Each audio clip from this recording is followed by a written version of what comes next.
আজ বানাচ্ছি সম্পূর্ণ নিরামিষ দই পটল, যেটা খেতে হবে অপূর্ব স্বাদের। প্রথমে পটলগুলো দুমুখ কেটে অল্প অল্প করে খোসা ছাড়িয়ে নিচ্ছি, তারপর ছুরি দিয়ে মাঝ বরাবর একটু ছিঁড়ে দিলাম। এতে রান্নার সময় মশলাটা খুব ভালোভাবে ঢুকে যাবে। এবার পটলগুলোর মধ্যে পরিমাণ মতো নুন আর হলুদ মাখিয়ে কিছুক্ষণের জন্য রেস্টে রাখবো।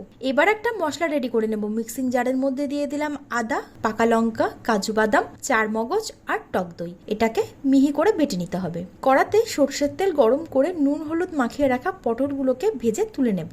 একই তেলে গোটা গরম মশলা আর শুকনো লঙ্কা ফোড়ন দিয়ে এর মধ্যে বেটে রাখা মশলাটা দিয়ে দেবো, আর সঙ্গে দেবো হলুদ গুঁড়ো, লঙ্কা গুঁড়ো, জিরে গুঁড়ো, ধনিয়া গুঁড়ো, স্বাদ মতো লবণ আর চিনি। অল্প একটু জল দিয়ে মশলাটাকে খুব ভালোভাবে কষিয়ে নিতে হবে। এবার ভেজে রাখা পটল পরিমাণ মতো গরম জল দিয়ে ঢাকনা চাপা দিয়ে রান্না করে নেব যতক্ষণ না পটলটা সেদ্ধ হচ্ছে। সবশেষে ঘি আর গরম মশলা দিয়ে নামিয়ে নিলেই রেডি হয়ে যাবে আমাদের দই পটল। কেমন লাগলো আজকের রেসিপিটা?